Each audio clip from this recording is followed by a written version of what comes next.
Hello friends. आप सभी का हमारे इस यूट्यूब चैनल में स्वागत है। फ्रेंड्स, इस वीडियो में हम देखेंगे कि एग्जैक्ट डिफरेंशियल इक्वेशन, कोई डिफरेंशियल इक्वेशन है वो एग्जैक्ट कब है, उसको चेक करने के लिए सॉल्व थ्योरम। इससे प्रीवियस वीडियो में हमने एग्जैक्ट डिफरेंशियल इक्वेशन क्या होती है और उससे इंपॉर्टेंट नेसेसरी सफिशिएंट कंडीशंस के बारे में चर्चा की थी। तो सपोज कि हमारे पास एक डिफरेंशियल इक्वेशन है। ये डिफरेंशियल इक्वेशन है Y square D x plus two X Y D Y equal to zero. तो ये डिफरेंशियल इक्वेशन एग्जैक्ट है या नहीं, तो ये चेक करने के लिए हम सिंपली क्या, ये m d x plus n d Y equal to zero ये फॉर्म में है। तो यहाँ पे चेक करना है, तो डेल अपॉन एम, ये चेक करना होता है हमें, del m upon del Y equal to del n upon del x होना चाहिए। तो del m upon del y अगर निकालें तो ये हो जाएगा टू वाई, और del n upon del x निकालेंगे तो वो भी हमारे पास यहाँ पे निकालेंगे तो टू वाई। तो ये इक्वेशन जो है वो एग्जैक्ट डिफरेंशियल इक्वेशन है। तो ये डिफरेंशियल इक्वेशन जो है एग्जैक्ट डिफरेंशियल इक्वेशन। बट अगर हम इसकी बात चेक करें, इसको चेक करें, तो इसको चेक करेंगे तो ये हमारे पास m है और ये n है। Del m upon del y अगर देखेंगे तो ये आ जाएगा हमारे पास वन, और del n upon del x देखेंगे तो ये आ जाएगा टू। तो वन नॉट इक्वल टू, ये दोनों इक्वल नहीं है, तो इस कंडीशन में ये डिफरेंशियल इक्वेशन जो होगी वो एग्जैक्ट डिफरेंशियल इक्वेशन नहीं होगी। अब फ्रेंड्स यहाँ पे हम ये इसको सॉल्व भी कर सकते हैं, एक एग्जांपल है। इसी तरह से चेक कर सकते हैं जैसे पहले चेक किया था कि कोई डिफरेंशियल इक्वेशन एग्जैक्ट है या नहीं। इसी तरह से आप इसको चेक कर सकते हो। अब यहाँ पे देखते हैं हम solution of the exact differential equation है। कोई एग्जैक्ट डिफरेंशियल इक्वेशन है, उसका सॉल्यूशन हम किस तरह से निकाल सकते हैं। तो इसके लिए हमारे पास, now let we have the test to with, एक second, now let we have to test with which of the determinant existence. Let us proceed, proceed to solve exact differential equation. If the equation mx by dx plus n dy equal to 0 is an exact, तो उस condition में ये condition del F on del X बराबर M x Y and del F on del Y, यानी कोई एक function होगा जिसके लिए ये कंडीशन होल्ड कर रही होंगी, यानी एक ही फंक्शन के पार्शियल डेरिवेटिव जो होगा वो ये होगा, और विद रेस्पेक्ट टू वाई जो होगा ये होगा।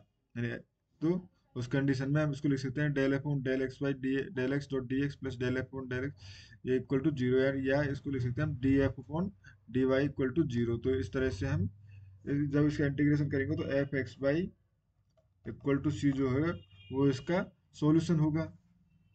अब इसको हम एक थ्योरम से समझते हैं। थ्योरम क्या कहती है हमारे पास, इस थ्योरम समराइज कर सकते हैं हम। Suppose that the differential equation m d x plus n d y satisfy the differentiability requirement of theorem 2.1। वो एग्जैक्ट डिफरेंशियल इक्वेशंस की जो रिक्वायरमेंट्स थी वो हम जाके चेक भी कर सकते हो। And the exist of the rectangular domain D, then the one parameter family of solution of the differential equation is given by f x y बराबर c, where f is a function such that ये f जो है वो function होता है कि del F del x equal to M x Y और del F del Y equal to N X Y होना चाहिए, और c जो होता है वहाँ पे आर्बिट्री कांस्टेंट होता है। अब यहाँ पे एक एग्जांपल की हेल्प से हम समझते हैं कि किसी भी डिफरेंशियल इक्वेशन का किस तरह से सॉल्यूशन निकाल सकते हैं। तो बेसिकली ये हमारे पास डिफरेंशियल इक्वेशन है, तो ये m d x plus n d y की फॉर्म में है। ये m रहा, ये n रहा, तो ये m n की फॉर्म में है। तो यहाँ से एग्जैक्ट चेक करने के लिए पहले del m upon del y निकाला और del n upon del x निकाला, तो बेसिकली 4x आया। तो ये एग्जैक्ट डिफरेंशियल इक्वेशन है। उसके बाद हमें चेक करना है इसका सॉल्यूशन। तो सॉल्यूशन जो कि एग्जैक्ट डिफरेंशियल इक्वेशन है, एग्जैक्ट डिफरेंशियल इक्वेशन के लिए हम क्या कह रहे थे कि उसके लिए एक फंक्शन f इस तरह से होता है कि del f upon del x equal to del F on m x y, so m जो फंक्शन एक्स वाई को है, और del F on del Y equal to n होता है। तो ये हमारे पास यहाँ से del F on del x equal to ये फंक्शन और del F on del Y equal to ये फंक्शन। तो अब विद रेस्पेक्ट टू हमने एक्स कर दिया यहाँ से, इस पार्ट से देख रहे हैं हम, partial integration with respect to X कर दिया हमने यहाँ से।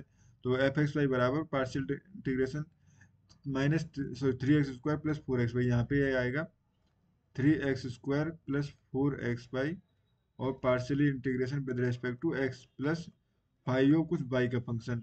तो यहाँ से हो गया हमारे पास, अगर यहाँ पे देखें तो ये हो गया हमारे पास, इसका integration with respect to x करेगा, बाई एज कांस्टेंट ट्रीट करेगा। तो ये हो गया थ्री, यहाँ से इसका एक्स क्यू अपॉन थ्री आता, जो थ्री से थ्री कट गया, तो ये x cube plus four x by square, तो इसका जाएगा plus four x square upon two, तो यहाँ पे टू रहेगा, टू एक्स स्क्वायर, और ये वाई तो है ही पीछे, वाई पीछे है ही, प्लस कोई function of y arbitrary function, तो ये हो गया x cube plus three x square Y plus five y, तो ये हमारे पास एफ एक्स वाई हो गया।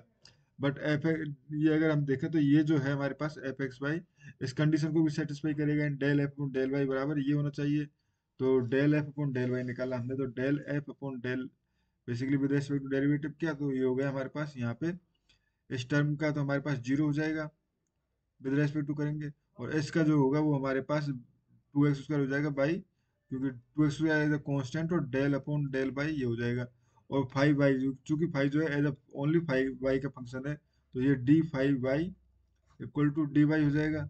तो यहाँ से ये हो गया हमारे पास।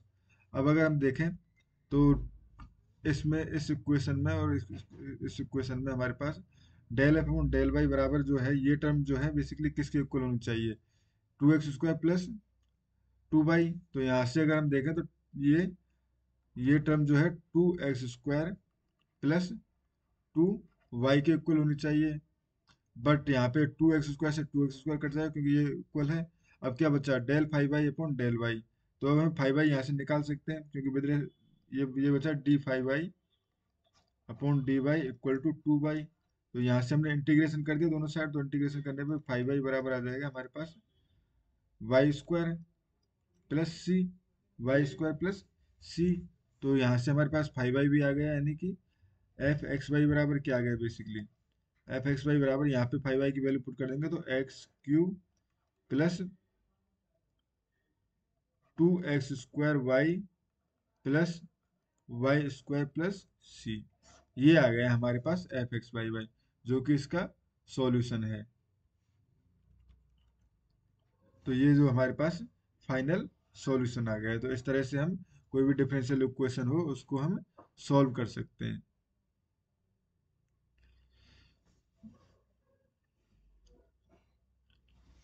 अब फ्रेंड्स ये तो हमारे पास सिंपली वो सॉल्यूशन आया था, अब यहाँ पे चूंकि ये डी एफ ऑफ यानी कि ये टर्म जो हो गई डी एफ एक्स वाई आया था, बेसिकली ये टर्म आई थी हमारे पास, तो ये x cube plus three equal to c one, जो कि सी वन के इक्वल पुट करना है, बट सी जीरो और सी वन जो है ये सी वन माइनस सी जीरो को अलग से कॉन्स्टेंट दे दिया सी वन, तो ये आ गया x cube plus three x square Y plus C square Y square equal to C, तो ये हमारे पास इसका फाइनल सॉल्यूशन आ गया।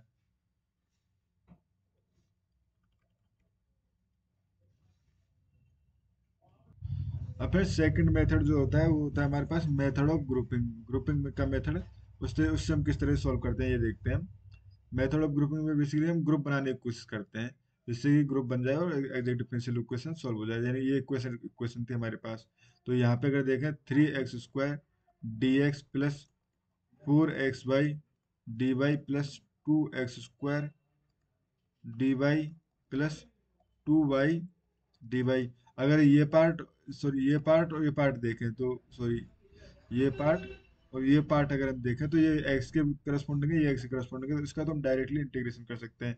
बट इस पार्ट का हमारे पास एक्स और वाई का फंक्शन आ रहा है, तो three x square D x plus two y D y plus, यानी कि ये टर्म, तो ये टर्म को अगर हम देखें तो ये क्या बन सकता है, फोर एक्स वाई और यहाँ पे टू एक्स स्क्वायर, तो बेसिकली टू एक्स, अगर यहाँ पे देखें फोर एक्स वाई और टू एक्स स्क्वायर, तो यहाँ पे अगर ये आप देखें तो बेसिकली अगर y का with respect to x square y, two x square y का अगर हम डेरिवेटिव करें तो क्या आ जाएगा, विद रेस्पेक्ट टू एक्स करेंगे तो यह आ जाएगा four x Y D Y, और with respect to partial derivative with respect to Y करेंगे तो ये आ जाएगा हमारे पास two x square D Y, तो ये आ जाएगा हमारे पास। अब दोनों तरफ इंटीग्रेशन इक्वल टू जीरो, दोनों तरफ इंटीग्रेशन कर दिया तो ये आ जाएगा थ्री एक्स स्क्वायर प्लस, यह आ गया हमारे पास, सॉरी यहाँ पे इंटीग्रेशन करेंगे तो एक्स क्यू प्लस यहाँ पे वाई स्क्वायर प्लस यहाँ से साइन हट जाएगा डेरिवेटिव का, तो two x square y equal to c one, तो ये कॉन्स्टेंट सी वन ऐड कर देंगे, तो ये हमारे पास इसका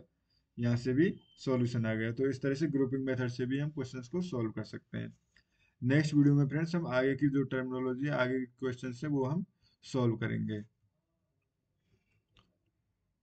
थैंक यू फ्रेंड्स।